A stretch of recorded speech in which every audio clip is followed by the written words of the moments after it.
Hello everyone, today we go to the historical roots of dubbing, or better, we will analyze some of the first historical records of this ritual, ceremony more than else in the sources.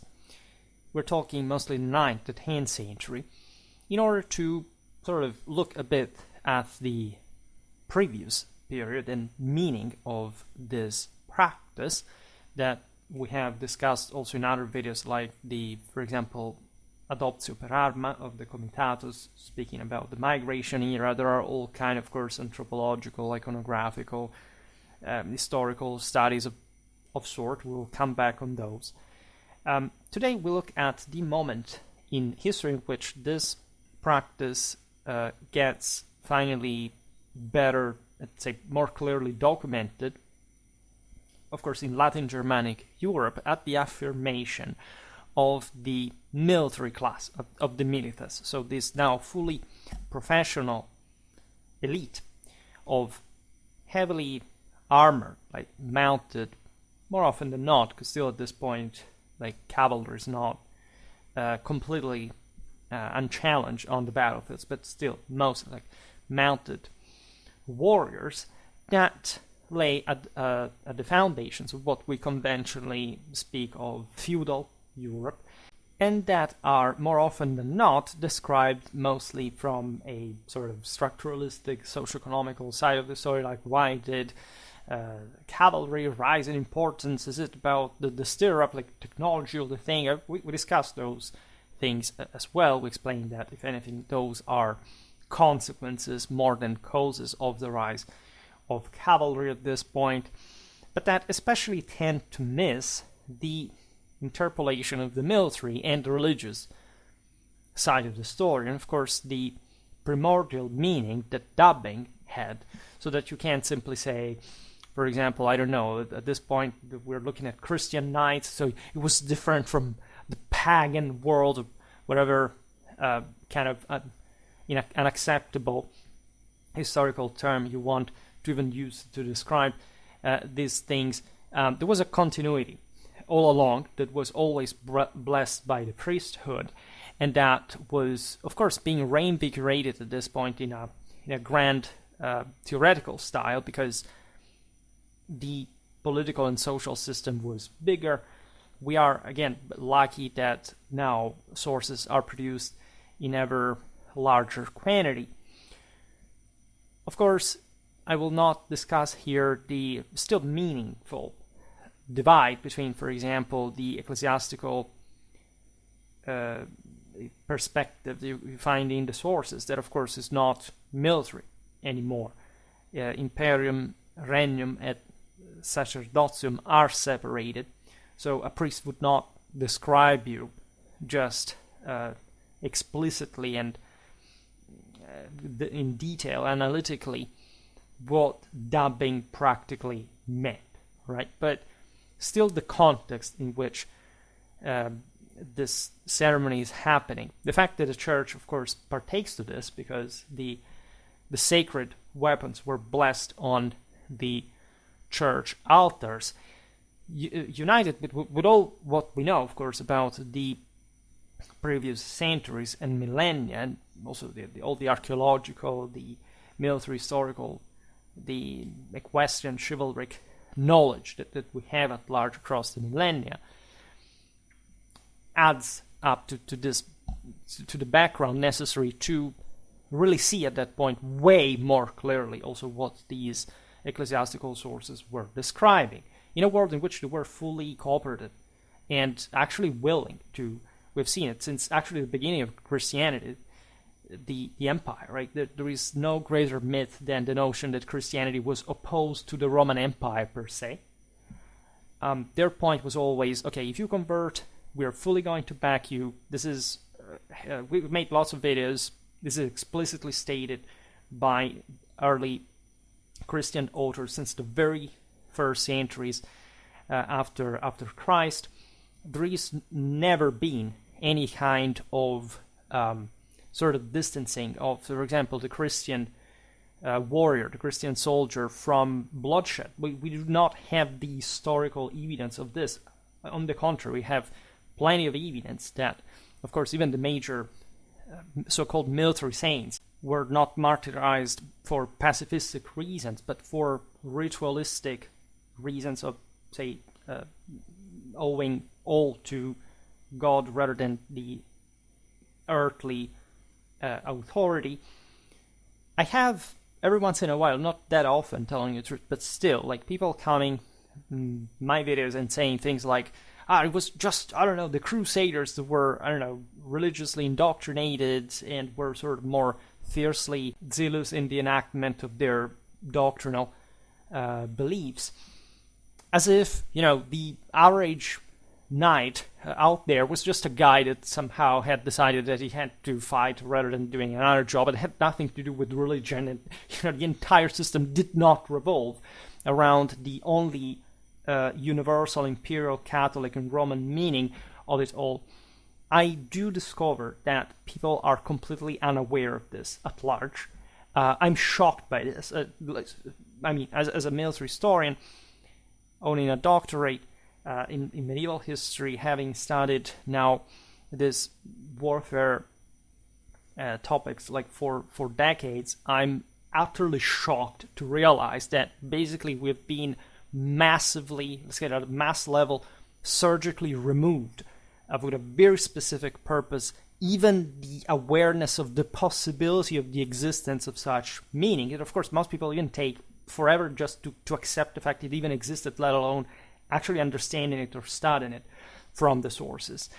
And I've made plenty of videos of this kind for years now, so it's not a novelty for the more assiduous followers, but it is a problem in our world, and I hope that these videos really are providing with you, because the average attitude, I think, towards any, in general, YouTube content, given what the average YouTube content is this guy is talking about history, he's trying to convince us to buy something, right? He's selling us something. He is also improper because it's YouTube, right? This is not something started by, or that he actually knows. Curriculary background aside, this is the real deal. Like, if you do not want to accept this, if you're coming this video just to be entertained or whatever, just know that this is not the place for you.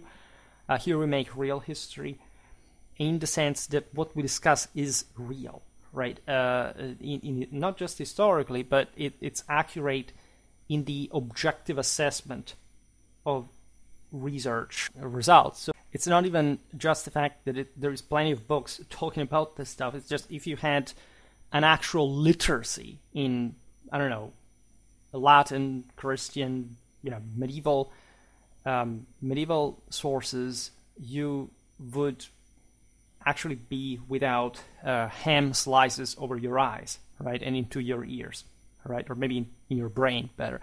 And that is actually the problem that we have here. We live in a world of radically underdeveloped and underschooled people that for some reason are self-indoctrinating into the belief that they are actually normal and that they're actually good even, and that everybody should smile upon them. No, right? We need a good beating every once in a while in order to understand the actual reality and coming closer to the truth. In any case, when you also find this kind of literature, it's not so straightforward to eliminate all these kind of ideological layers, right? We do know, just to make the long story short, again, I made plenty of videos on this topic. If you're interested, it's all in the medieval knighthood playlist. The practice of initiatory weapon delivery to younger warriors, rich in social, legal, and magical significance, was inherited, of course, by the medieval world in this now Christian context that in its Catholic nature, so also the pre-Christian Catholic nature, other thing that now has become a meme on my channel, people literally not understanding what I mean for this, and this is also a bigger problem, as you know, offers that perfectly fluid continuity and actually consolidation, even more in Christian times. We also explain why. Over time, this tradition, however, had become, in fact, more regulated, right? To the point that, in fact, we can historically describe it more easily. But in a time in which, considering the cycles of human degeneration across the eras, was in part sort of more diluted, right, more detached. If it wasn't for the fact that now it corresponded, in fact, it's a double-edged sword a little bit. Less people were directly involved into, for example, the exercise of arms. At large, the early medieval society, the one stemming from the crisis of antiquity, was ever more pacified under the control of an elite, right? That was the one, in fact, overloaded with this sense of professional, individual, and collective as a case, de facto, craft of arms, right, in a very specialized way. So from one side we have the fatigue, right, the millinery fatigue of humanity exhausting itself, the capacity of a few to rise, wielding the sword to protect this multitude of ever less warlike elements. We're talking about healthy males, supported by a very strong, resources base, and in fact constantly training for a lifetime, literally, in this specialized kind of combat that required, in fact, enormous individual skills.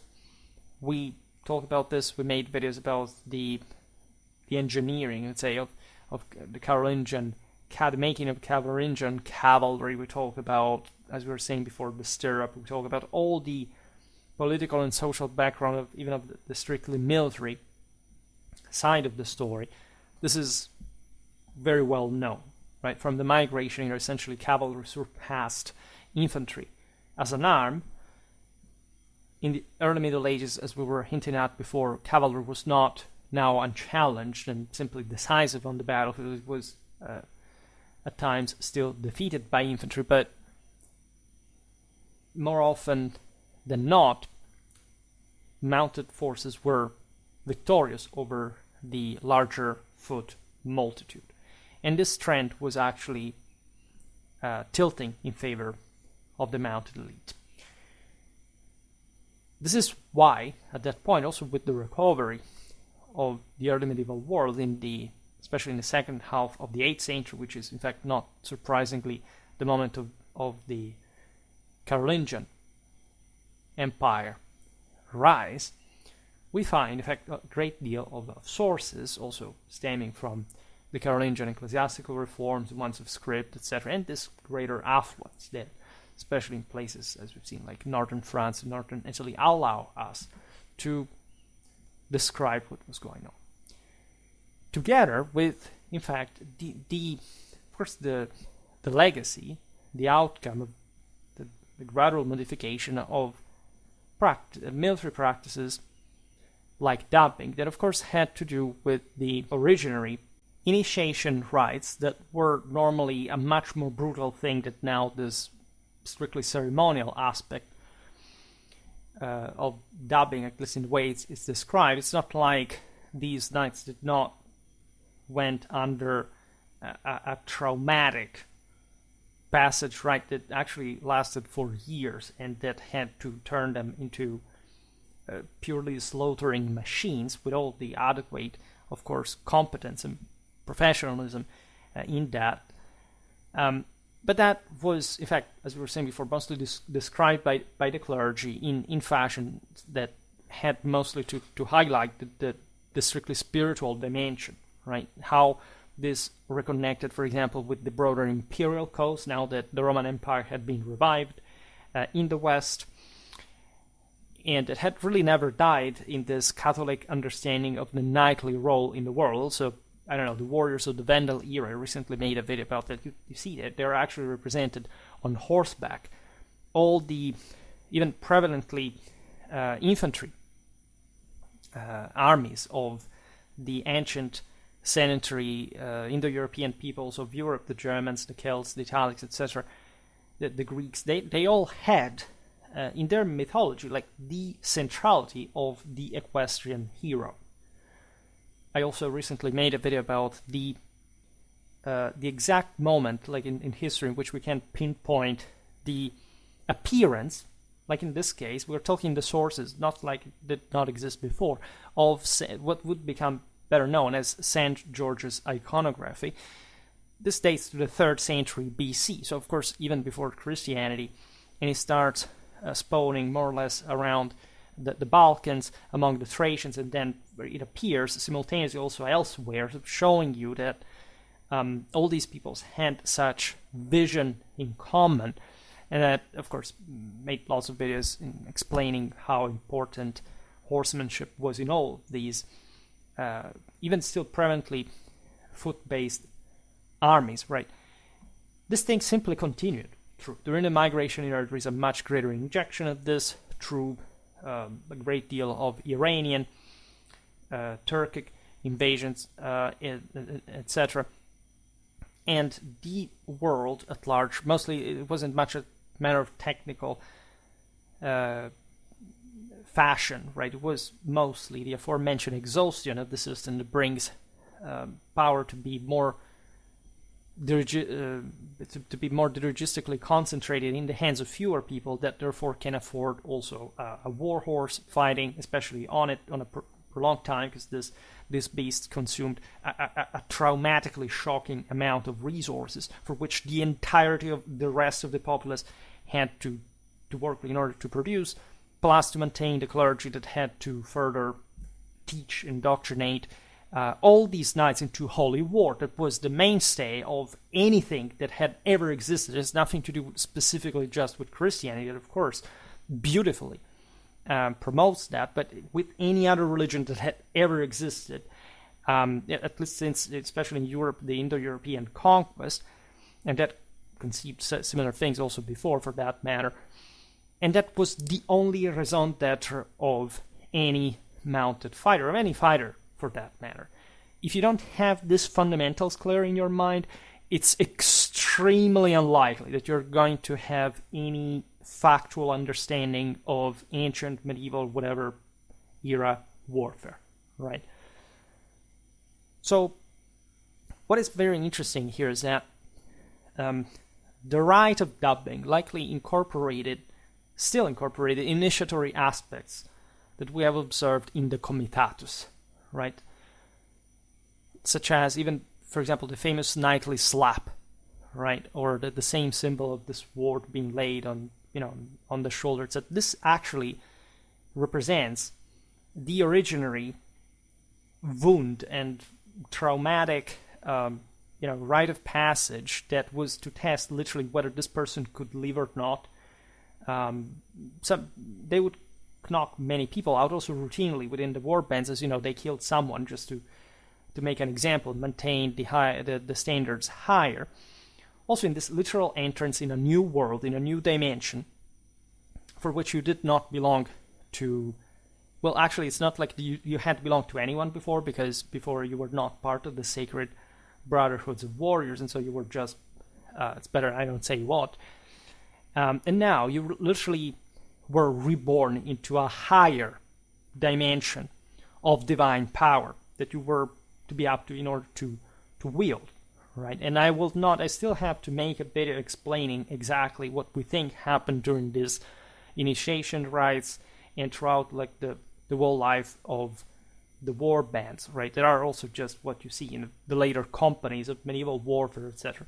We know that very well because still, in the 12th century, even being very urban realities, we see still, the knights of King Arthur, the company of the wolves, and similar things, right? This was completely normal. Everybody knew at the time what that meaning was, except, as we were saying before, the fact that sources were, say, historical production was mostly in the hands of the clergy, did not really hide much of this, but rather did not focus on it, right? Had a knight spoken about these things, we would have seen and as it happens every once in a while, but still also in that sense, for example, even from a secular perspective, mostly adhering to some ideal canons, right? If you read, I don't know, the Minnesänger verses, if you read Dante, it's not like they're telling you, well, we are actually knights, we fight all the time like this, we know it is. No, that was like a literary canon. They had to talk about something else. Also, everybody kind of knew at the time what this stuff was about, probably realized that it was being gradually lost towards a more modern secular worldview, but at large, we can say up to the 13th century, the peak of universalism, the world revolved around this at large. It would keep doing so until basically between 1792 and 1918, depending on where you look at in Europe. And even though this knowledge was gradually diluted and partly forgotten, together, in fact, with the rise of the third, the fourth estate, and so on, the fundamentals were very, very, very clear, even up to very late in time. Of course, if you study the historiography on this stuff today, mostly the interest towards dubbing stems from, I don't know, the French structure. It's not so recently, but say since the importance of Les Annales from a couple of generations, of course, mostly in a socio-economical sense. You look at dubbing and you don't automatically study the, in fact, sacral implications of this. Also, not even just the strictly military side of the story, but mostly how dubbing was representing a distinct marker of status of some sort. For example, just how people get distracted. Yes, it is true that, of course, with the affirmation of a military class in the 10th century, Europe-wide, that was mostly post-Carolingian-wide, but with similarities everywhere else, you can study the history of dubbing through a social lens and simply saying, of course, yes, these were more affluent, powerful people, they were the local lords, whatever, so it's a matter of status. But the point is that the status had also existed before, right? What is the cingulum militaris in Roman times, according to you? Right? What was also among the other tribesmen that, for example, were not really simply documented because they wouldn't write, they wouldn't let us hear their voice, but that were doing the exact same thing because it was a universal one. Always be wary of the kind of skepticistic approach of, if something is not explicitated, we kind of don't study it, or we should paranoidly distrust anything connected with it. This is not how history is supposed to be made. There is also matter connected with the former sort of rituals that accompanied dubbing that had belonged to this pre-Christian past that some could argue were largely lost at the time, at least when they were carried out in the name of different, say, non-uniformly Christian practice and regulations of this.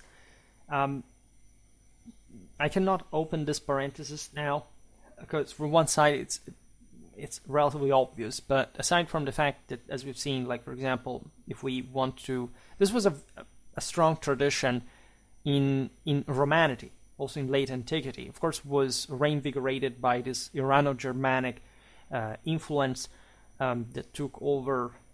Also, in fact, mostly in the greatest centers of power. Now, what had become the Romano-Germanic countries.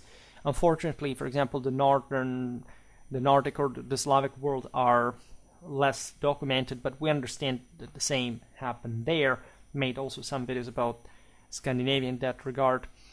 However, banally, the elites, also those guys who would have constituted the already strong heavy cavalry, say by the 6th century, that took over these lands and installed themselves as this chivalric elite, were already Christian, where they were Arian, superficially so, etc. But in general, these were the same people that had understood, of course, the potential deriving from the affirmation within a Catholic imperial power, and were feeling it in a much stronger and more developing sense than, in fact, the average freeman that had never really been a true freeman, and that was, in any case, losing great part of the aforementioned liberty, also because he was just a humble infantryman at the same time.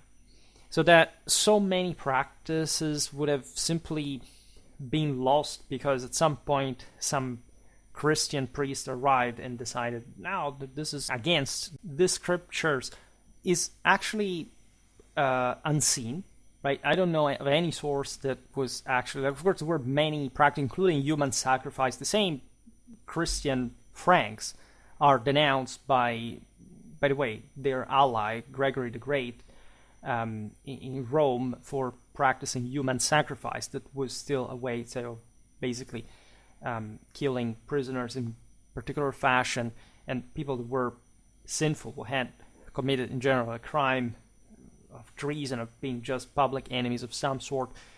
But we've seen it also, for example, in that video about the Frisian religion, that actually what Christianity was extirpating was that fractally fortestator, superstitious, chthonic, telluric, also communistic meaning of paganism intended as the materialistic, deterministic negotiation to literal statues or something that mostly the peasantry had.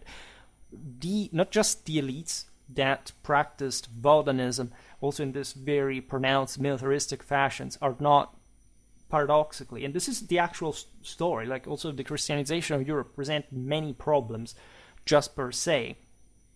And great part, as you know, of Christianization of Europe is spontaneous. It's happening at least within the same peoples. Like, you can't talk about the Saxons, but as just the most pronounced and still exception to this, and still in fact developing in military forms, that the same Christians were sort of fueling with parallelisms to Vaudanic symbolism within the Catholic tradition that Vaudanism pertained to, as we know, and that in fact largely supported, as those very elites, the continuity of these practices that, as far as we understand, were continuously backed by the clergy, the priesthood, and that we do not find basically nothing but generally a support now in a traditionally providential sense, meaning truly that these were the leaders that had to bring protection, justice to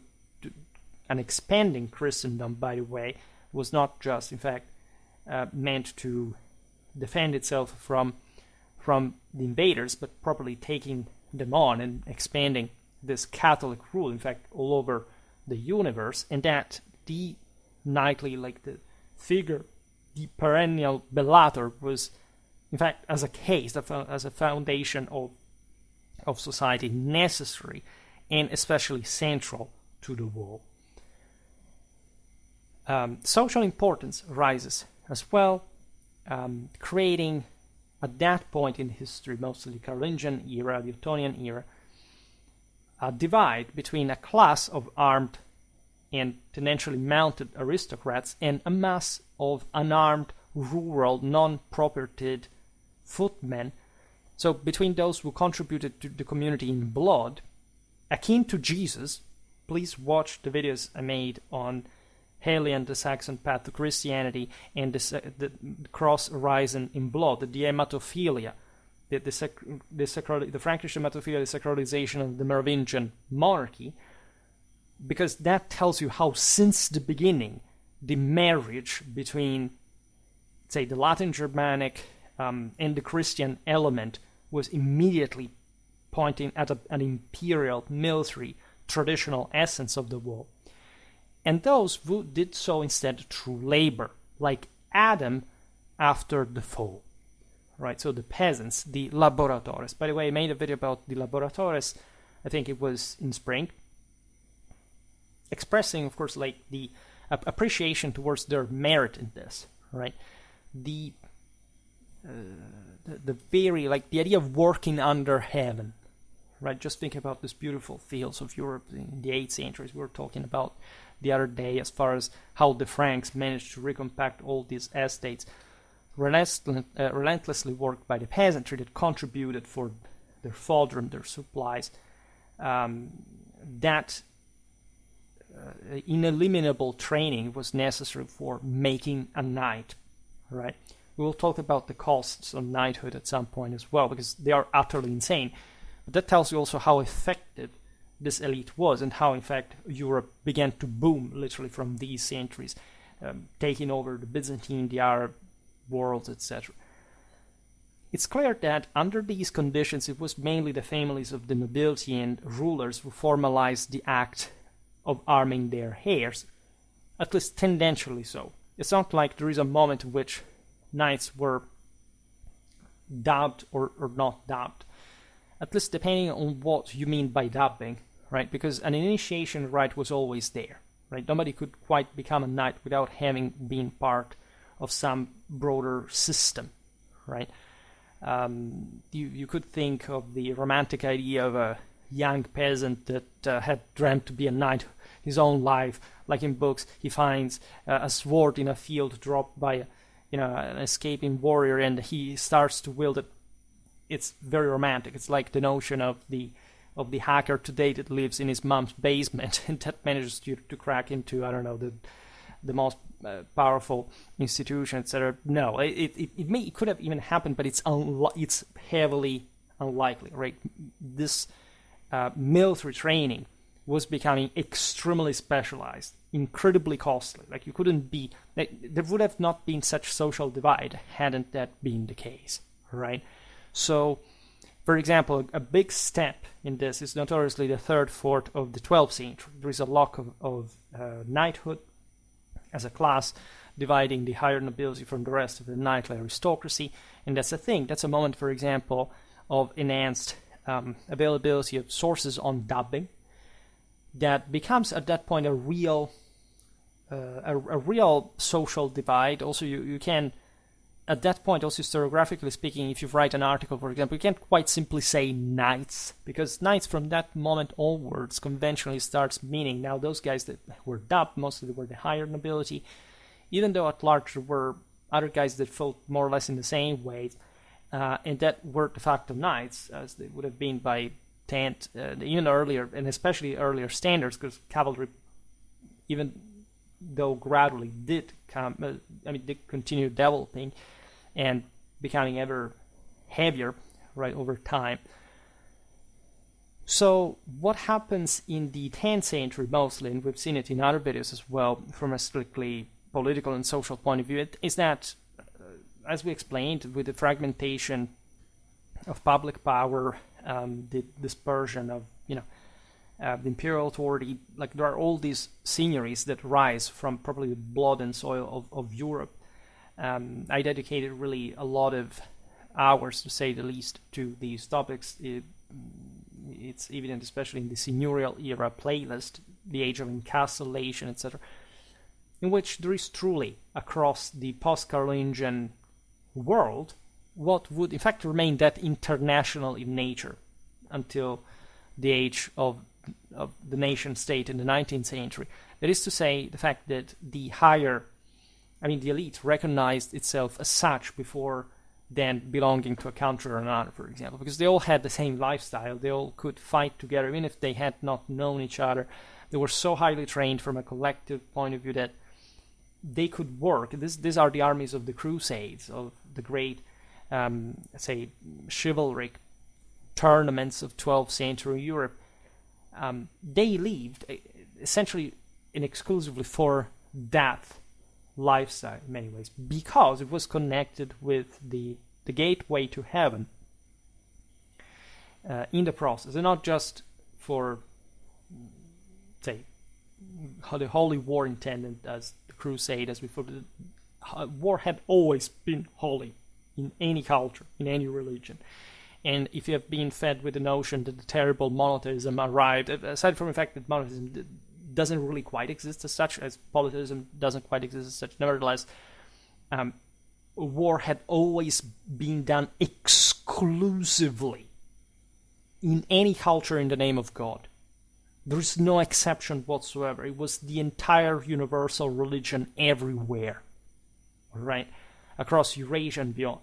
So let's drop the BS when it comes to this nonsense of mostly it's atheistic hatred against religion. I mean, the peak was reached in the late 90s, in the early 2000s. Now we're in the descending phase of that, but there is like an entire world that had reached the peak of expansion in nurturing this nonsense, and now paying for the consequences of that. But this is pure basic history.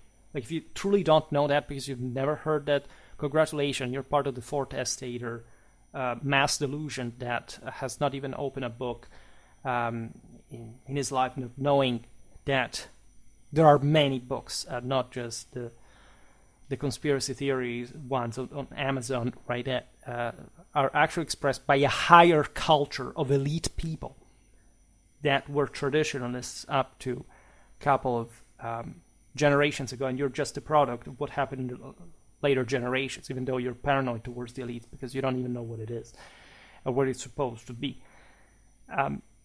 So in this stage, the church did step in because desacralization of dubbing obviously necessitated the clergy, and it began with the enhancement, for example, of such customs at a higher level, right? For properly the sanctioning of the imperial authority, right? Assigning it a sacred character, as it had always been done, and that now took on a more solemn elite and, in fact, knightly character. That all kings, all emperors at this point were meant to be warriors, especially so in the Latin Germanic world, as it was a tendentially feudal society.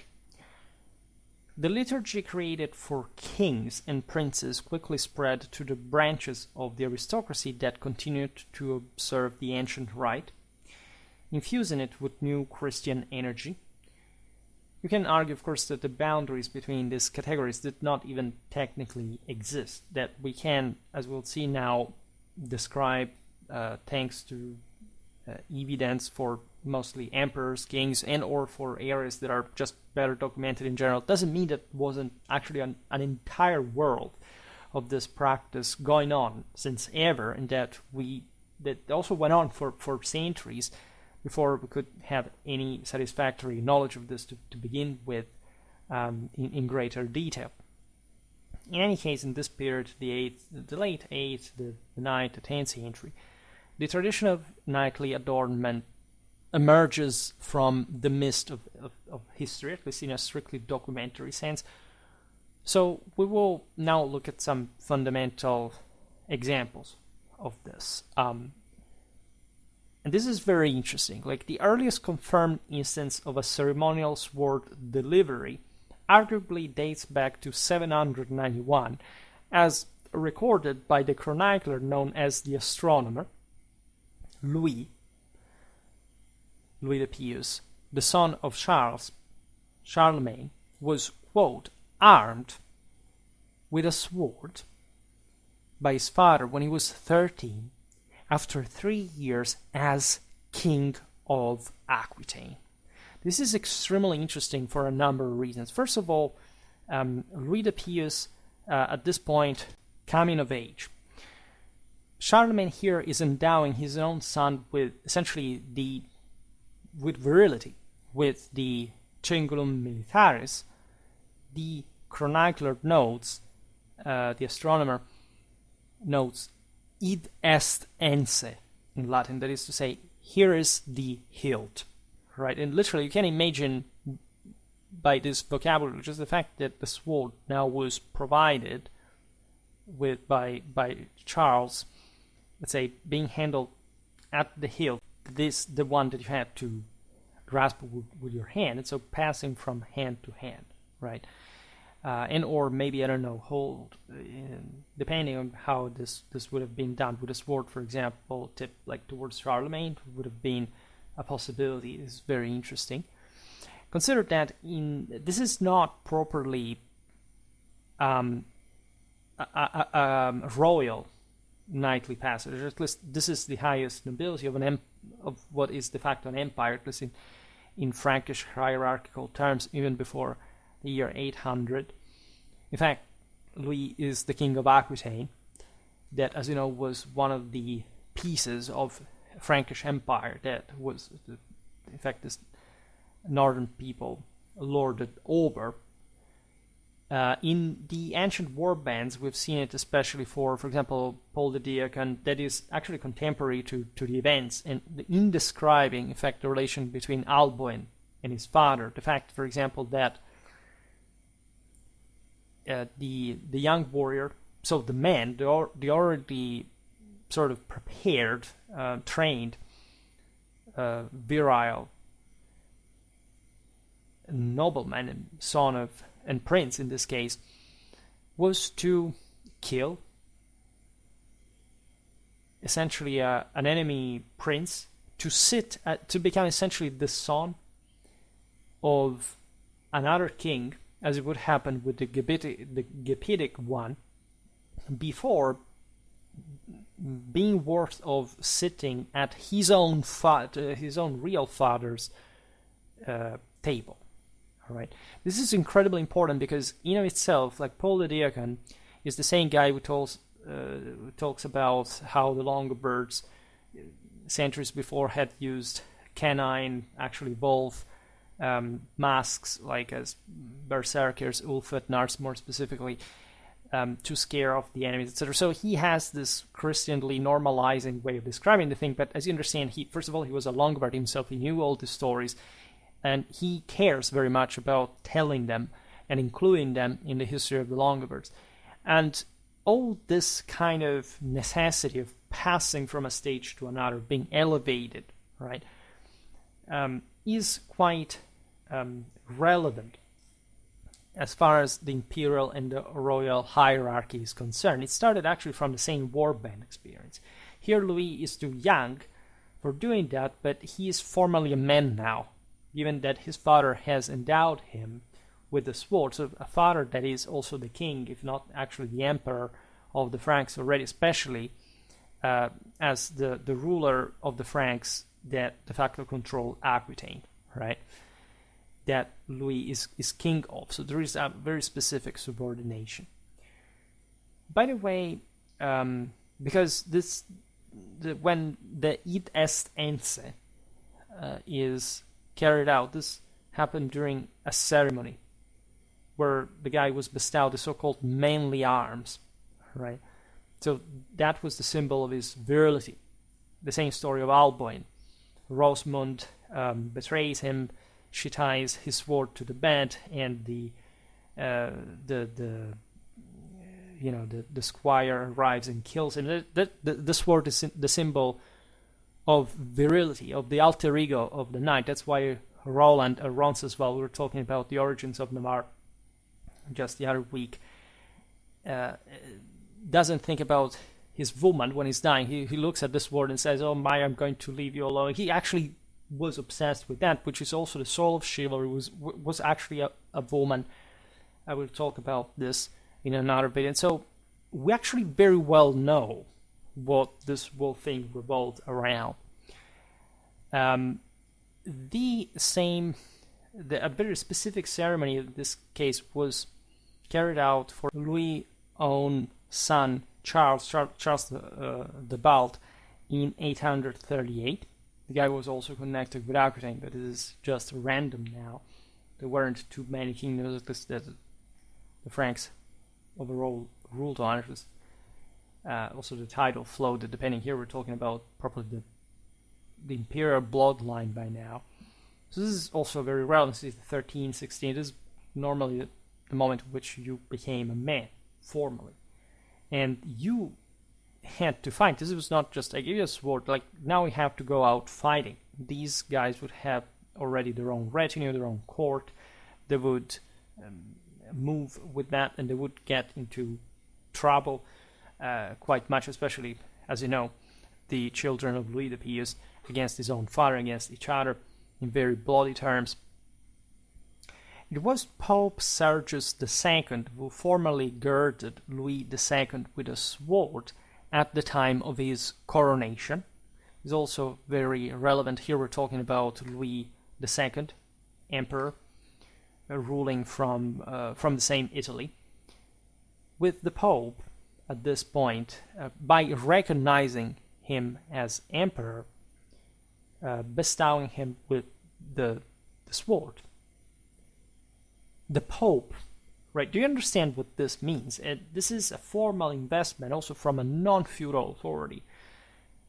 One that in this sense was to be regarded as a peer one, at least in the realm of spiritual affairs. Here there is all the issue of the imperium and the sacerdotium, how these, like the prodromes of the investiture controversy, because say at the time of Louis the Pius, technically the Pope was seen as a sort of vassal, but the situation was always more complicated and consequently ambiguous than that. But this partnership between the papacy and the empire was there since the beginning, also in this very military terms. As I was saying before, the papacy was fully okay with providing the emperor with the imperium itself, which is the Holy Ghost, is the Nike, it's the Victoria,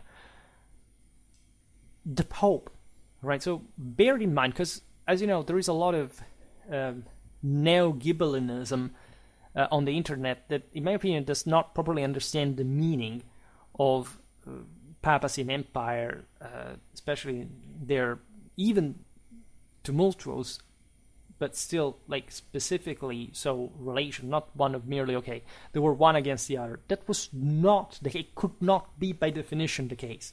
Nobody ever thought that, even when they were at war with one another. It wasn't about the office, it was about those who own it. It's a very, very, very, very, very different thing. And it's this, the first reason why these universal authorities existed and why they were so powerful, by essentially matching one another. And that tandem made the superiority of Western civilization, till to this day. In southern Italy, when referencing a ceremonial delivery weapons occurring around 854, here we are among the Longobards, right? The Longobardia Minor. I made a video about that, and also about the general warfare of the time. The anonymous Salernitan Chronicle notes that this was done ex more. This is the anonymous Salernitanus, chapter 80. By the way, for those who say that I don't cite sources, what does ex more mean? It means by custom, right? It means that, of course, like also in 9th century Salerno, the local Longobards were used to be invested as knights through this ceremonial delivery of arms. They were normally, again, blessed on the altars. It was always done. It had been going on for quite a while. I mean, the same Longobards of Benevent are witnessed in the 6th century. So just 300 years before, practicing some initiatic, at least some broader, warrior brotherhoods, games / rites, such as trying to pierce on horseback with their lances the skin of a snake hanging from a tree, which is a deep symbolism in there with the Ouroboros, the Irminsul, etc. That had to they had to eat, right? It's like slaying the dragon and getting the force, this divine wisdom and power out of it, like Siegfried, Beowulf. It's all about the same meaning, and this happened all the freaking time. Now, many people will not even study the history of the Longobardia Minor, but the question is, do you even realize that we have these sources? Right? Instead of fixating with strange identitaristic BS from what you want to look like, do you actually even ever study European history? Do you know what history is? There is this beautiful citation from Weitz's formulas of the Holy Roman Emperor's crowning, 18 pages 33 and following, that sounds like this: Accipe unc gladium, quo etias omnes Christi adversarius, barbaros et malos Christianos, auctoritate divina tibi tradita, omni potestate totius imperi francorum ad firmissimam pacem omnium Christianorum. That means receive the sword to repel with it all adversaries of Christ, namely the barbarians and the bad Christians, by the authority granted to you by divine grace, and with full power over the entire Frankish Empire for the solid peace of all Christians. This is so circularly beautiful. First of all, it says that you have to use the sword also against your own, the same community. When these are bad Christians, they're enemies of Christ, not just the barbarians that you must, of course, fight and kill as well. Remember that, right? Remember the duty of a man, right? This disgusting pseudo-pacifistic nonsense that for lesser people, that like crawling worms that are scared about anything under the rocks, right? Leave us literal subhuman sewage, right? Just figure, the war, we wipe out by nuclear war. What do you think you exist for, right? This is disgusting. You should be disgusted. Christianity, of course, preached this for the solid peace of all Christians, which means that even those who got killed because they were bad Christians got solid peace from their massacre. Remember that, right? That you're not going to escape anything, right? That will only bring you to be the next slaves of some other lesser people that you're, however, even more inferior to. It's important to recognize that during this period, both the barbarians and the bad Christians, meaning the violent, oppressive individuals and the most rebellious elements of the warrior estates, were viewed collectively, right? There was a staunch understanding of the societal responsibility of this heavenly duty of holy war. Additionally, the terms barbarian and non-Christian, particularly during encounters with the Magyars and the Saracens, overlapped significantly, because it was full of Christians that supported them. You think at some point the Vikings, the Magyars, the Saracens arrived, and the most advanced countries in Europe were now threatened by these people as if they were, the only reason why these peoples could do anything of what they did is that these Christians let them in, right? For their own rivalry, for against sabotaging power, empire, authority.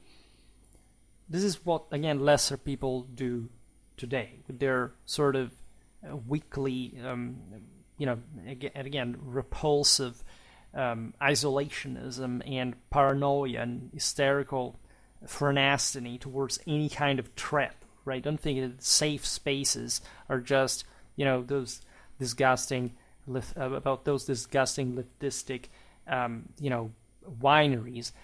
It's the same way among lesser people that exist very much in the right, and that think that they can live in a world in which you don't have to go on stomping somebody else's land in order to be free and to have the God-given right to rule over the world for your own objective, innate, and cultural superiority that, of course, you must be able to preserve, right? This is a completely anti-traditional, anti-European, and completely unknown ideology up to the rise of the lesser people, or at least of a society that acts as if, it's the people that rules, and unfortunately the people never rule. Now, all these groups are categorized in tradition as ostes, which means public enemies against whom imperial justice was evidently invoked, also by the church. The king was specifically called to safeguard the pauperes, so the poor, representing the weak, the humble, and unarmed populations. This theme was notably prevalent in the courtly rhetoric of Otto I's era, for example. This was in many ways the foundation of his own imperial policy at the same time. This was a Christian-wide issue. It was about the Romanity of the empire, its ecumenic Catholic nature that could not be dismissed, right? If somebody behaves differently, somebody opposes imperial arms like the Byzantines do from their side, etc. Like, this is a severe, the Byzantines had the same ideology, by the way, but of course there can't be like in a clash just equal merits or equal faults. The imperial role of the defensio ecclesiae, so the imperial duty of protecting the church, was further articulated in the formula associated with the sword's presentation during the same Otto the Great's coronation, which is in part identical but also different from the one that we used before. That, as you understand, meant that it was tendentially standardized. In fact, it starts in the same way: Accipe unc gladium cum Dei benedictione tibi collatum, in quo per virtutem spiritus sancti resistere et eicere omnes inimicos tuos valias et cunctos sancte Dei ecclesia adversarios regnumque tibi commissum tutari atque protegere castra Dei. This is even more freaking beautiful. It can be translated as: receive the sword that is delivered to you with the blessing of God, right? Which literally means the Holy Ghost. In fact, God's grace, which appears in the following phrase: may you, through this and with the help of the Holy Spirit. So through the sword and God's grace, that is the Imperium, Victoria herself. And remember what the female demon of victory is. I made an entire video about this in Indo-European religion.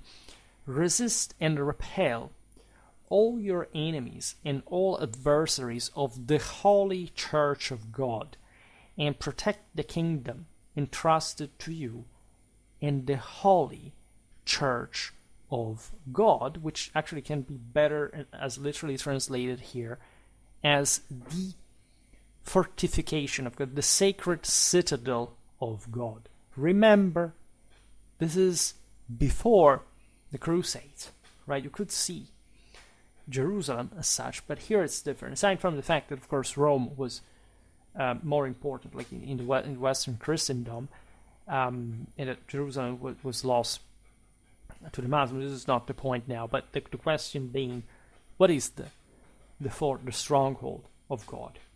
It's of course the heavenly Jerusalem in a Judeo-Christian perspective, etc. But what is it according to you? This is the Asgard. This is the Arx Capitolina. This is Rome. This is the truly eternal city that the forces of evil rotting the roots of the world will not be able to expugnate, right? And the gates of hell shall not prevail against her, right? What do you think that biblical passage stems from? This was only one world religion since millennia. It's the same identical story. It's the same identical doctrine, right? The defense of this is like what is sung in the Nibelungenlied, right? The last fight in the hole, drinking each other's blood. Remember that practice before? Also the myth of the blood, sharing blood among the brothers in arms. And fighting against the flames and against the swarms of enemy that would come at you. Just think what excited the fantasy of these knights. These are the same Franks that have been fighting against the Arabs in southern Italy. Those are the same Saxons that have been slaughtering the Magyars, infesting Germany, right? This is literally like the same people. It's Roncesvalles, it's Roland against the Basques and the Moors, right? This is the same identical story that these knights and their ancestors centuries before, so way before Christianity, repeated over and over and over and over again. That is found in every single European mythology, right? Remember this when you think about knightly dubbing and what these people were doing it for and how, right? And this is again recorded as a formula because it was literally used in the Roman crowning. You became an emperor, you got the world's imperium because the Pope bestowed it on you. Just think how all the practices at the lower level this was for the thousands and thousands of knights that existed at this point all over the Latin Germanic West and beyond. By the time Otto rose to the imperial throne, Europe had already suffered through more than a century marked by distressing episodes, including not just barbarian invasions, but perhaps more significantly internal chaos and power fragmentation. This was the product of the lack of this unity, the lack of a military class that could wield the sword and rise once again, right? So Otto's Renovatio Imperii, I have an entire playlist dedicated to this topic, was once again expected to bring forth what was the Pax and the Justitia. So we are in the full wake of Romanity for Christendom, as it couldn't, remember, here Rome is the universe. Nobody thinks otherwise. Like, the only reason why this whole thing exists, papacy in the empire, is that this is a Roman empire. Everybody's a Roman, and this is a Catholic world that must be revived in its golden age, Augustan splendor. This is the only thing that matters in the history of mankind. And I'm not paraphrasing like those historical thoughts. I literally mean it in 2025.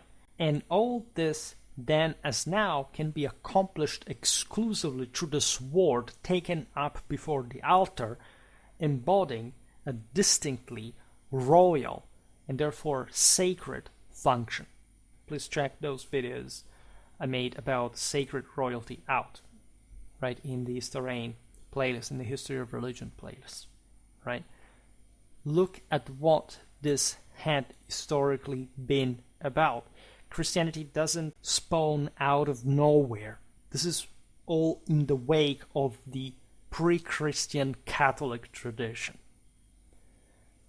I will also write articles about this.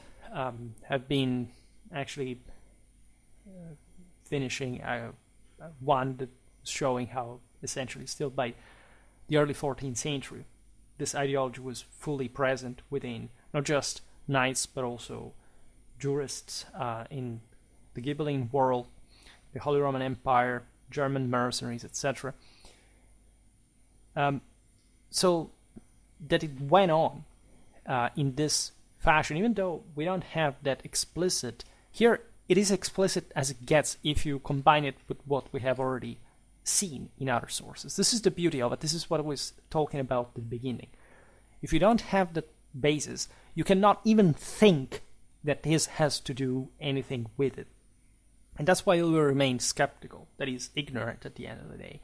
Because skepticists cannot be knowledgeable. If you're a skeptic, by definition, it's because you don't know, you doubt, you're not sure even yourself. You have just to deny, which is even just per se a sin. If you don't know what even you're talking about, why do you have to deny that?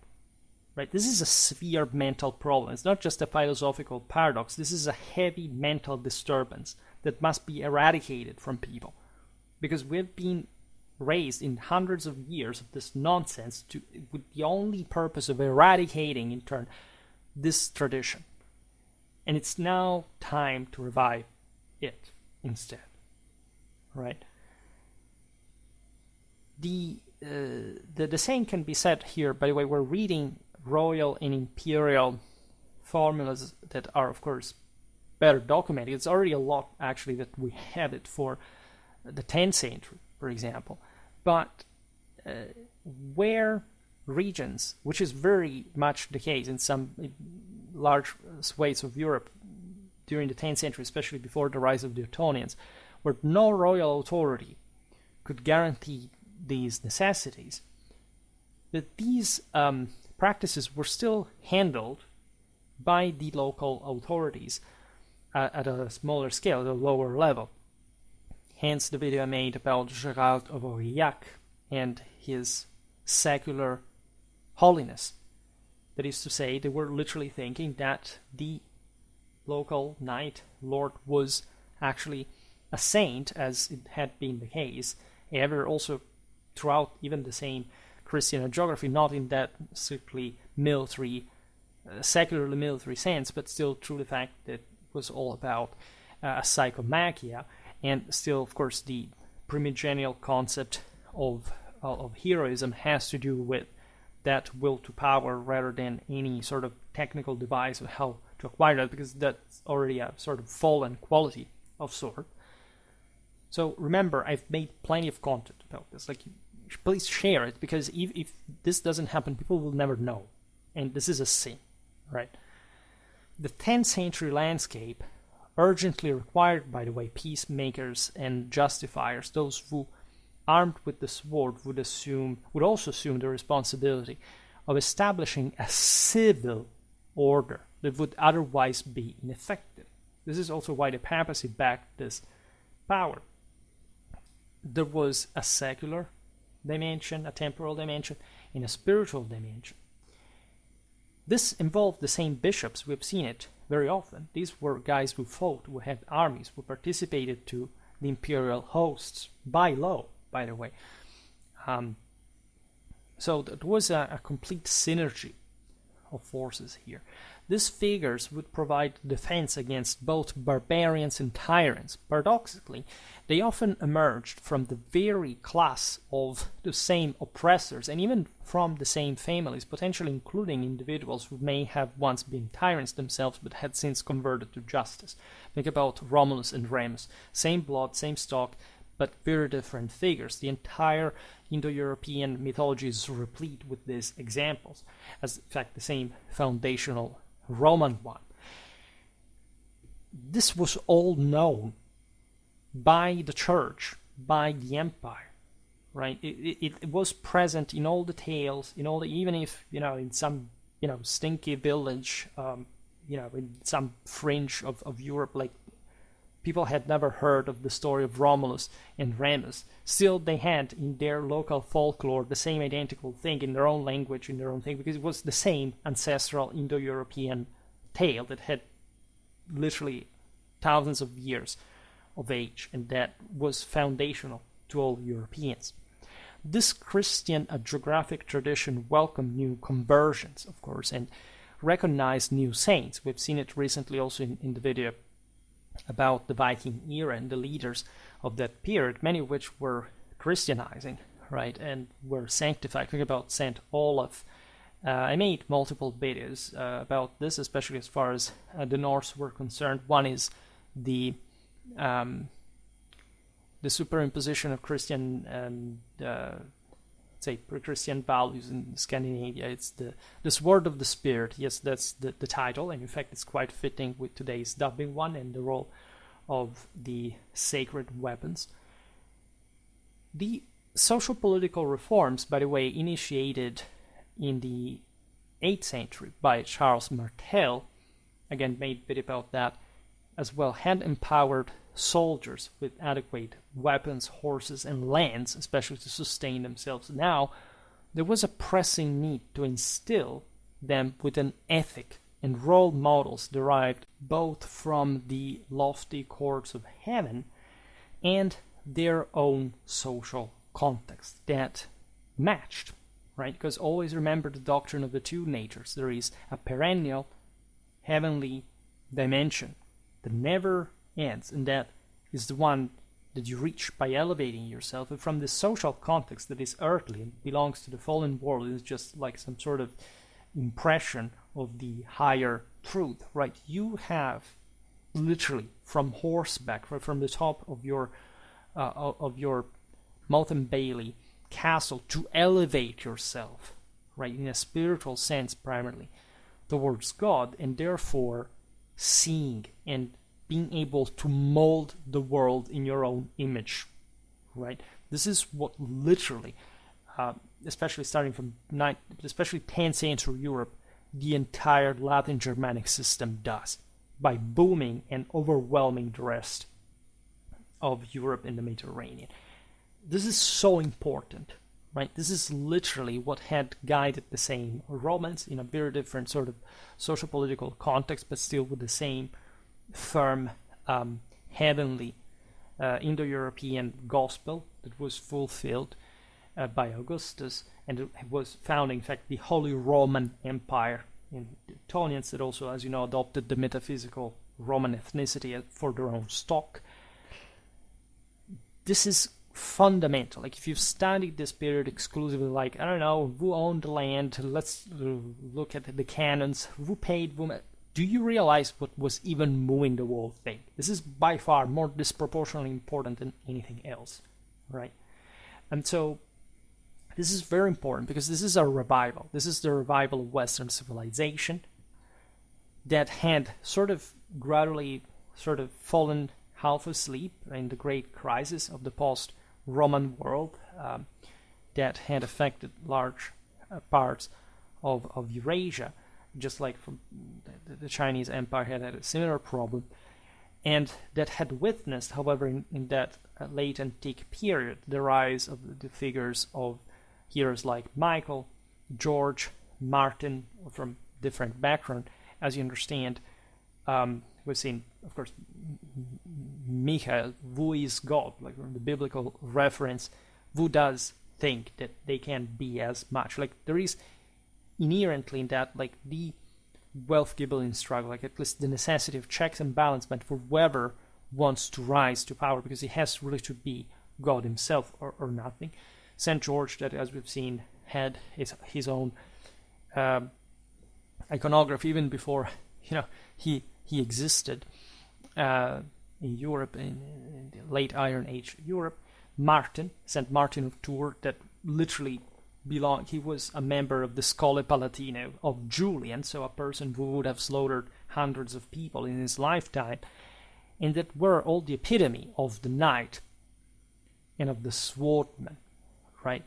Beautifully, scaringly, excellently paralleled by the rather professional warriors of 10th century Europe who could achieve sanctity, just like Gérald de Aurillac, despite, or even through, or especially because their martial vocation. There had never been a limit to that. It had been actually the only true way in order to achieve it. And the role of the priesthood was to back them like hell, to wipe out from the face of the earth any fallen dimension. This is what you should think every single time you see a 10th century knight in depiction, in whatever, not just that cheap, dumb, material, aestheticistic BS that the mentally feeble engage with on a regular basis. You have to imagine the wrath of God literally eradicating from the face of the earth any kind of opposition. Additionally, the authors from the Carolingian era highlighted the so-called first duties of state as well. Those laypersons granted certain public authorities were anticipated to understand the expectations of the Christian faith and the church. The church and the empire had to cooperate at every level. Think about the Missi Dominici, think about the general care of the souls as the bodies. Right? You can split priests and knights to that sort of separated but still compenetrated task. And in the many specula from this era, so like from those works that were directed at informing like the rightful ruler, including, for example, Jonah of Orleans De Institutione Laicali, so technically the lay institution, sort of the temporal world, considerable focus was placed on the responsibilities, in fact, of lay people, particularly military leaders, who were reminded that the salvation of their communities hinged on their actions, right? So it was not just a matter of, praying, sending vibes, and similar things. The priesthood had quite clear in mind that the world needed to be saved by those that bore the swords, because that was a way to, in the wake of which the world could be and would be redeemed, right? This is quite interesting because it's not like these actions, as human as they were devoid of sin. On the contrary, there are pretty lengthy penitentials. I made some videos about this, listing the actual, in fact, punishments for those that had shed blood, even for a just cause. That you may think in a desecrating way that, I don't know, in the early or high medieval times nobody would follow. In that instead, if you actually study those very sources, you realize that were taken extremely seriously because they were constantly negotiated. And as such, it means that they were literally imposed, that in a time of general lack of public authority, you may, at least at a broader level, you would think was impossible to do.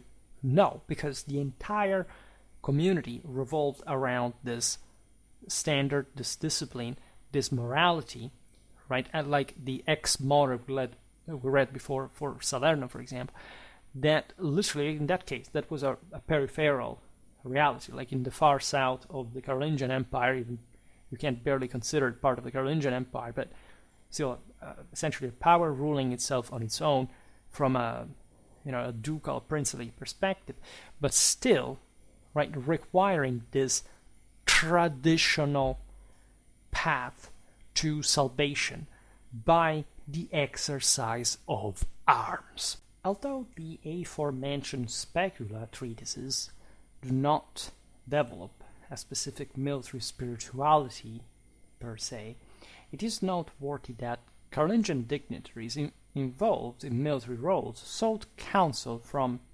so-called spiritual directors who guided them on the duties and virtues pertinent to their status, right? This is extremely important. As we were saying before, the Missi Dominici were this couple of, in fact, of a lay and of an ecclesiastical figure. At times things could be messy, but historically, like in Europe, like the bishop and the count ruling from a city with their different pertinences were cooperating, had to cooperate. There is some contrast, there is some conflictuality, and it's obvious that in the specula you couldn't simply, as we pointed out, from a clerical source, like to simply discuss military matters or this specific, say, in-depth militaristic cult. If anything, the broader aim was to have a general discipline that you could follow, like to maintain a certain degree of order.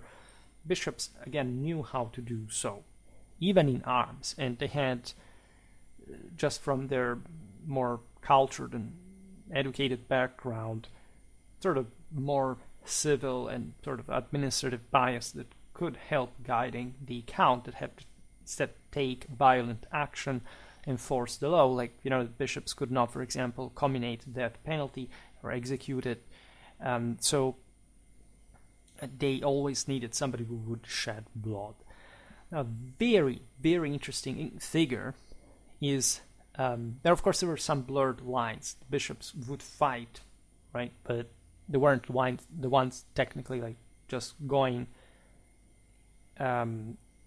at war by duty. At least they would literally go at war. Also abbots, also in the Carolingian era, we made videos about warrior bishops during the Middle Ages.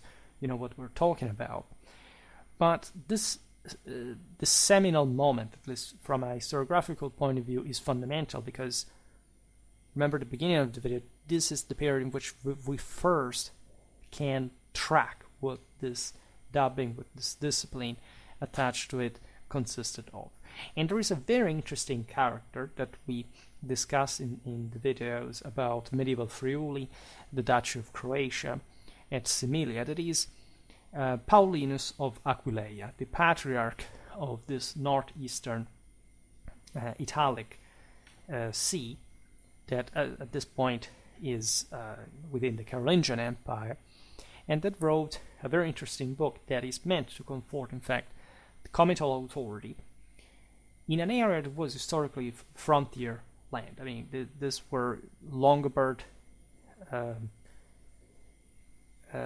districts that had historically formed, in fact, the eastern defense of the kingdom, and that at this point, during the Ostsiedlung and the cooperation, especially with Bavaria, we've seen it many that corner of Europe, just also recently with the video about medieval Carinthia, were pushing southeast, fighting mostly against the Slavs that to a degree were barely Christianized and presented problems historically. They had carried out raids together with the Avars, eventually would do with the Magyars. Here Paulinus lives in that era in which there wasn't technically a Western or a Yugoslavian separation, because the Carolingians had taken out the Avars, and so literally between Moravia and Serbia, that could have actually been the actually Great Moravia. This is something I discussed in the video about the origins of Serbia and more, and it is a real thing. Were basically free. They had been liberated by the same Avar yoke, but this wide frontier that literally reached up to the fringes of the Bulgarian Empire was now a pretty extended area. Also very good for cavalry warfare, for that matter, hadn't it been for the fact that it was difficult to sustain a feudal system in such still primitive lands. There was a lot of mounted raiding warfare right in. And Paulinus of Aquileia is a crucial spiritual figure of this Franco-Italic military frontier, because he literally guided the Carolingians in holy war against their opponents, including at times the Byzantines in Istria.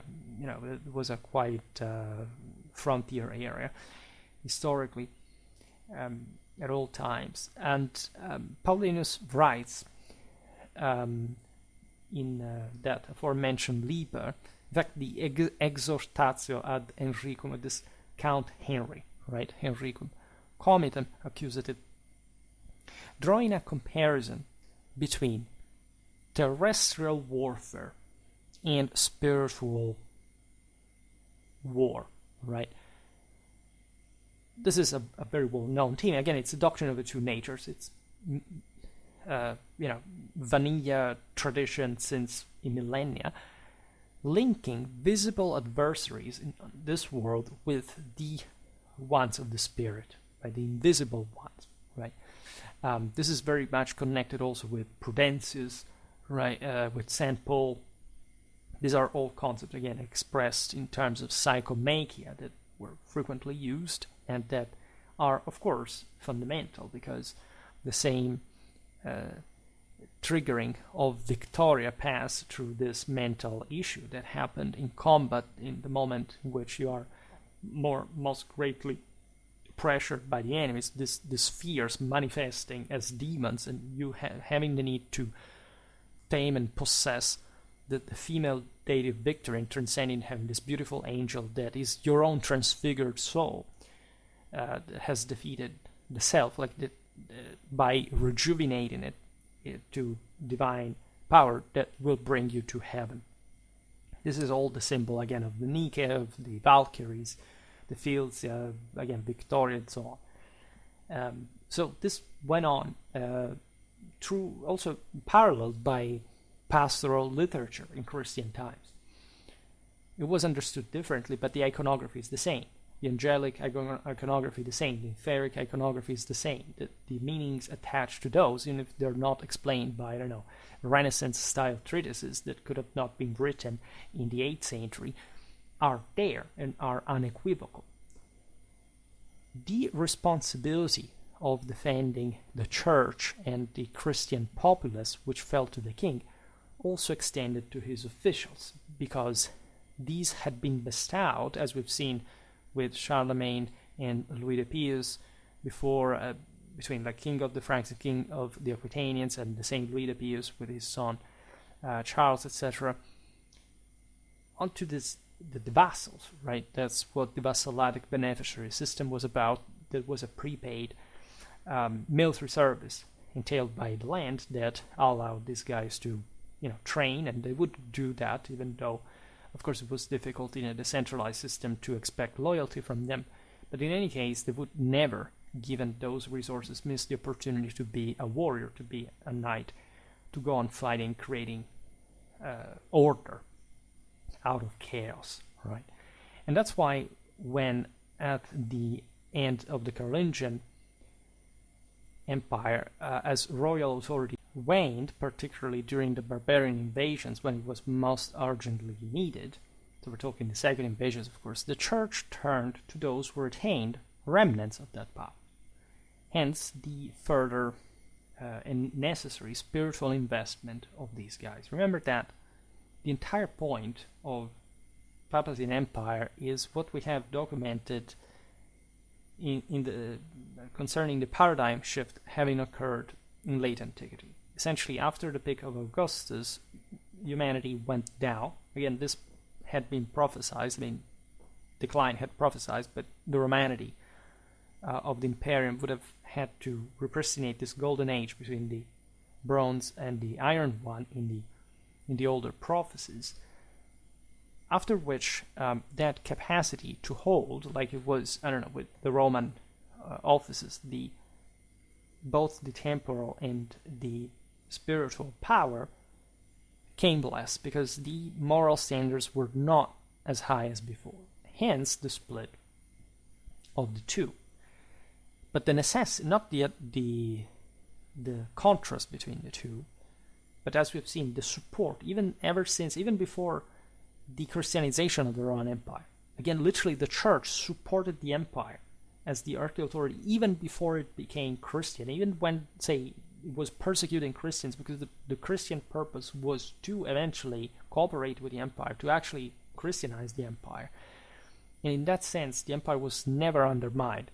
Like, in fact, the Christians would say, we do not recognize the sacrifice to the emperor because we do not think that it's worth it anymore. It had nothing to do with destroying the empire as such. This was true for everybody anyway. This is true also for the barbarians at large. Nobody wanted to do that. That was the only hope of mankind, right?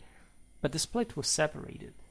Cooperation was needed. And so in all these offices, you realize that throughout, in fact, in the case of the West, it was the Christianization of the empire. Other civilizations paid for it. For example, Islam thought they still could go, with the older standards, without a priesthood, without checks and balances. Let's look at the disaster that came out of that perennial instability, lost to the West, and more. The Byzantines also tried something like that, even though they were Christian themselves. We'll see it in other videos. Essentially, the Byzantine Empire maintained some characters, some titles, some recognition even from the same church that he had a sebastocratic authority of some sort, so that he had himself this capacity of enhancing the whole Christendom. As we've seen, the same Franks, the same Latin Germanic world had the thing.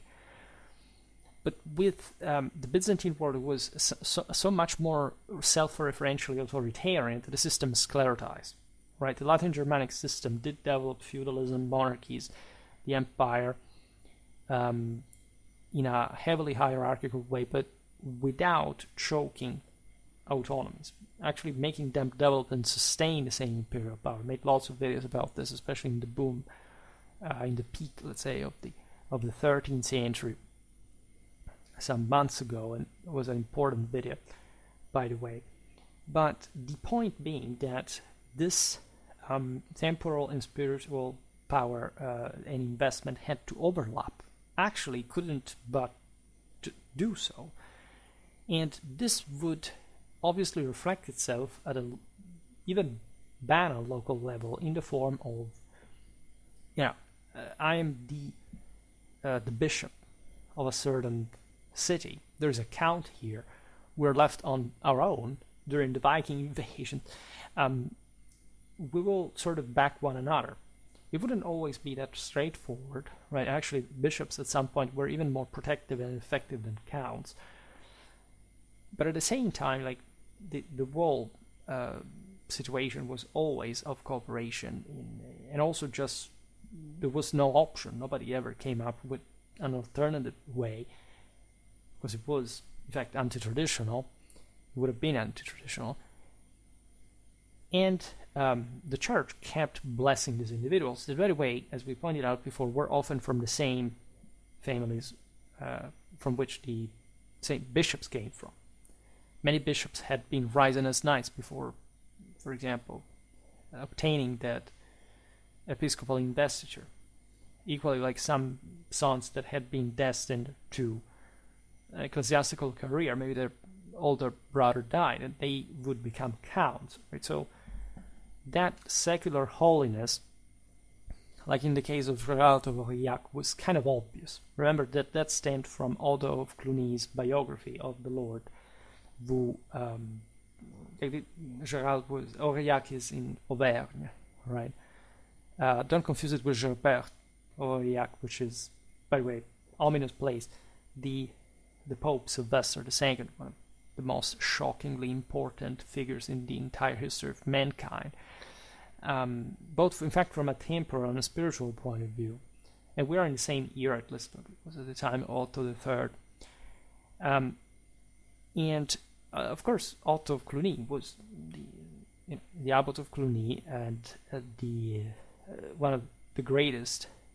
I don't know how to term, like, how the expressors, like, I know it doesn't exist, but so of that specifically calibrated spirituality that aimed at backing the secular authority in that very late 9th, early 10th century. So the moment of greatest shortcoming of public authority. I made a video about this, and I remember how it's titled, but I was focusing on that, and you wonder why then I complained that you don't watch enough Christian history videos, because if you did, you would understand this much better. If you don't, it's ridiculous, it's useless. Like, what are you even here for? It means you haven't understood anything. Yes, the spirit of the Cluniac reforms. Berno Aldo, and the moral discipline of post-Carolingian Europe made it last year, almost 1 year ago. It's incredibly beautiful. By the way, if you search for Cluny, you will find also the video on Gerald of Aurillac that will pop up.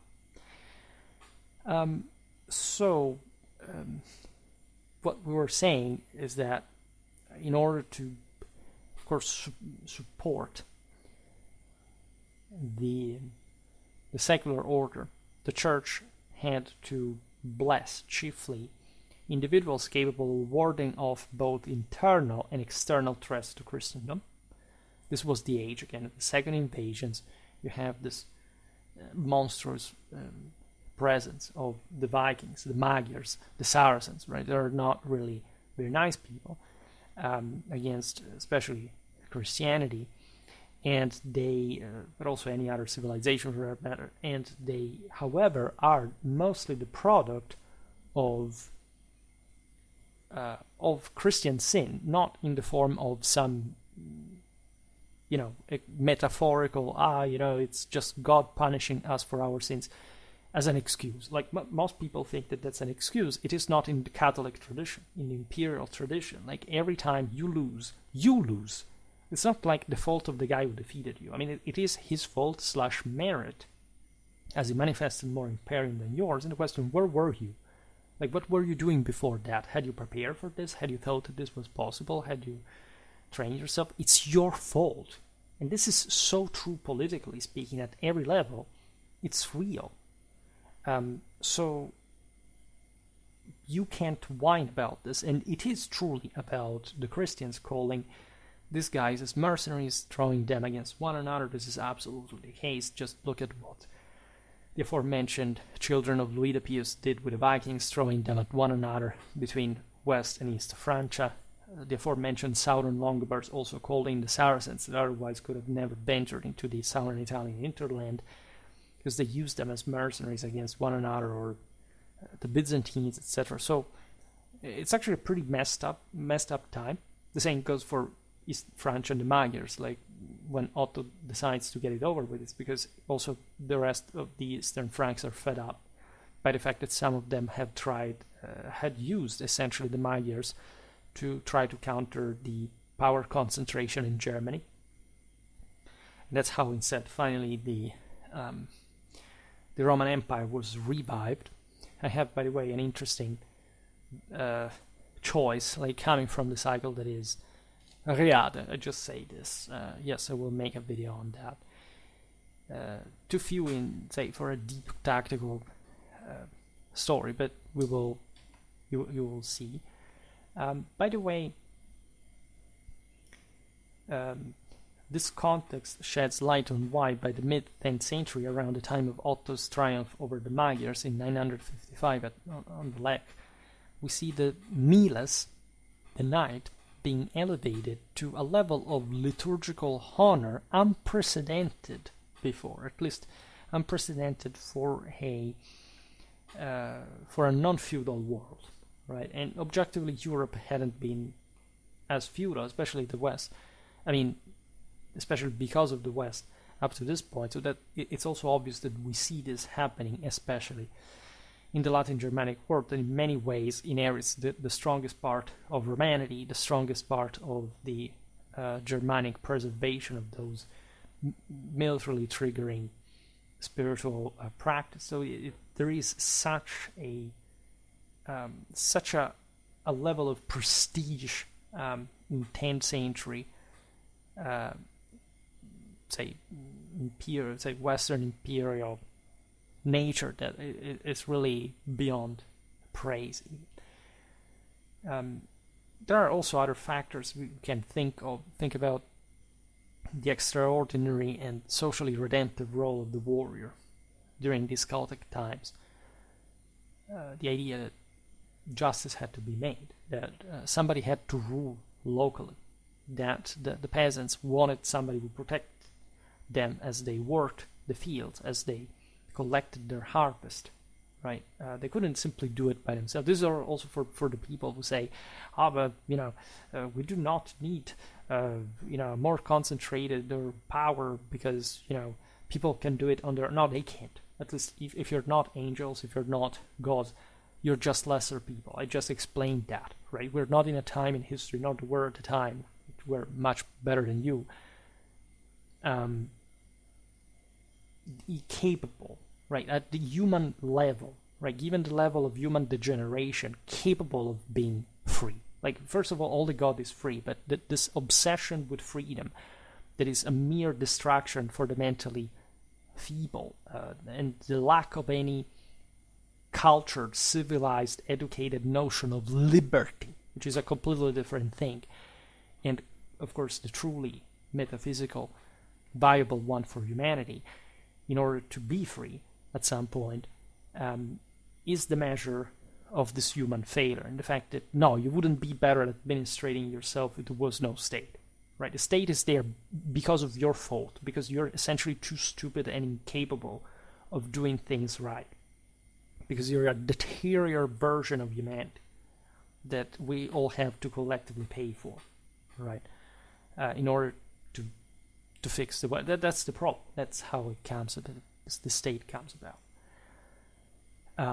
Secondly, and also we discussed this in other videos, never think that this knights stole freedom from these peasants. I mean, it doesn't make, as I was saying before, any sense to pretend that from a time in which these ruling elite did not exist to the ones in which it did, people couldn't do anything about the rise of these, right? If anything, they could do something, and they didn't do it because they were, in fact, too incapable. And they were the same ones that actually gave way to this, that actually granted that, of course, that there was a lord in this landscape to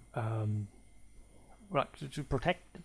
It was a contract, right? As I often say, like people in early high medieval times, even under the lords, because this had always been since the migration era and before an aristocratic society, had much greater liberty than they would have in the later Middle Ages and the early modern era. It doesn't mean that they necessarily actually fared better than later. It was a much worse life, but it was also one making them individually tougher the way that later people wouldn't be. And that's why also in relative terms they were more dependent on people that made things work, including the state, and people who know how to run it. Otherwise it collapses, by the way, because simply they were not able to handle themselves anymore collectively. Just think this in, like, also because of feudalism, how it happened, up to the point at which there had been some kind of more widespread, say, egalitarian kind of wealth, but I'm not going to make comparisons now between the ancient and medieval era. There's also this aspect, for example, in the Ottonian times, when Otto the Great himself incorporates in his liturgy a mix of Germanic elements into the Roman ceremonial tradition, at least. There are always Catholic references, but they are ever more feudal in nature, ever more equestrian, ever more like expressing that level of warlikeness, right? The Carolingians had done something different, or at least for example, the introduction of the Benedictiones Ensis, so the blessing of the sword, even the Benedictiones Novi Militis, so the benediction of the new knight into this ceremonial framework, signified by the time of Otto a grand ancient revival, let's say, in ritual, involving the presentation of arms to a young warrior within the realm of Christian rites that up to that point had not been so pronounced as before, or better. There is a reason. The church, as we've seen, was not meant even to simplify it. Like, the duty of bishops was the one to bring, for example, during Carolingian times, their military contingents to the war zone, to the front lines. Then they could go back home, and these guys would be led, in fact, by the emperor, right? The reason why this was not introduced in the church before is also the fact that while the church would actually bless, as we've seen also in many videos, the same Roman army in the first centuries of Christianity, and this was also reflected by the numerous amount of perfectly efficient and quite bloodthirsty Christian soldiers in the Roman legions, because the pomp connected with the knight wasn't quite there. I mean, now if you look at Ottonian times, for example, that knightly element, because just of the social engineering of this wolf was more pronounced than in Carolingian times. Actually, the most advanced cavalry by the 10th century was in Western France, right? But they weren't the ones doing what they were doing with Italy and reviving the Roman Empire further.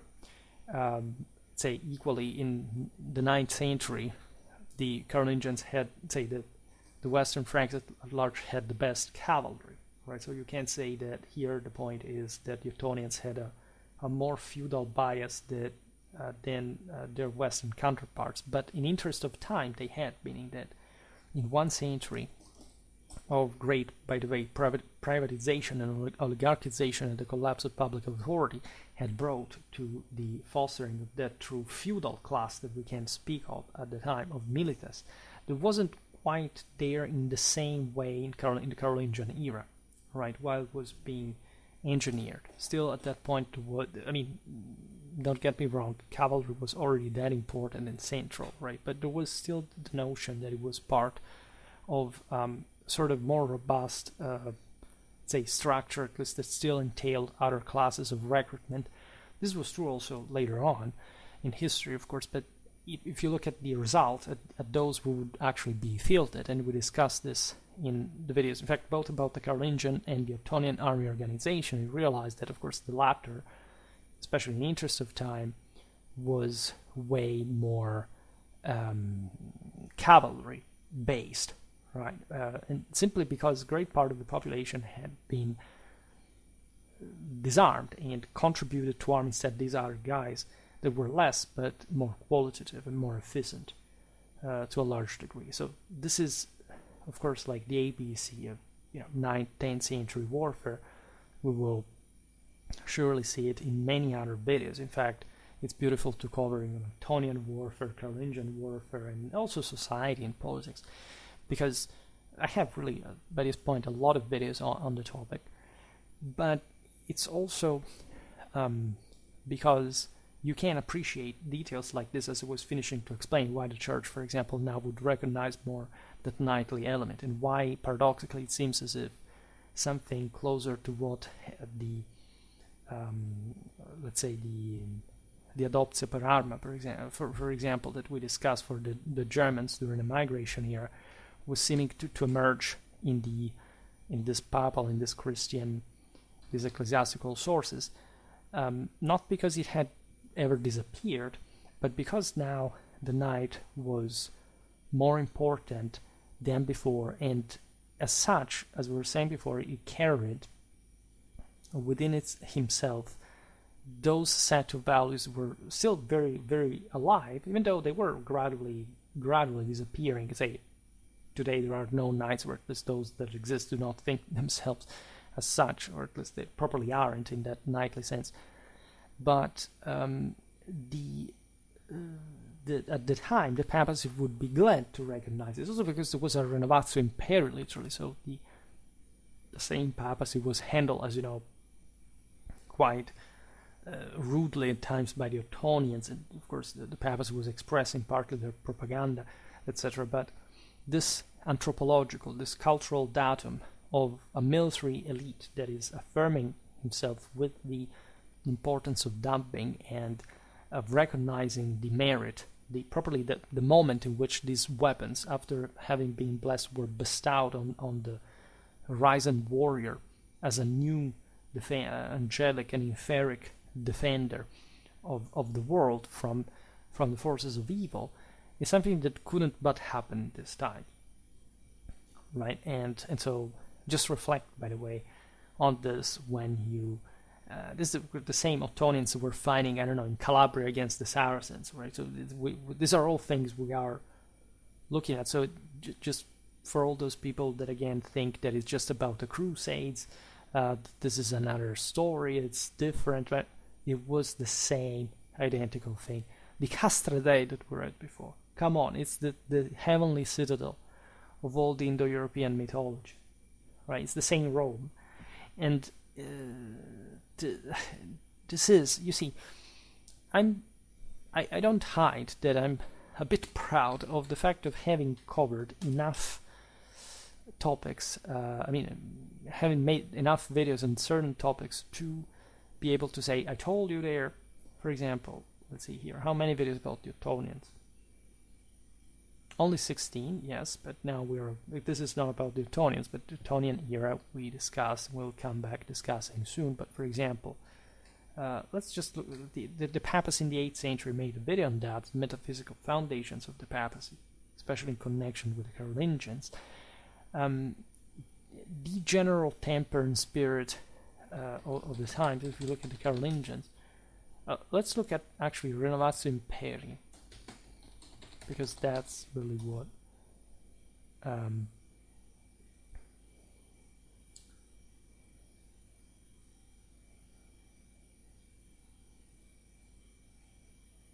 here we go, 23 videos only, but this fits for sure.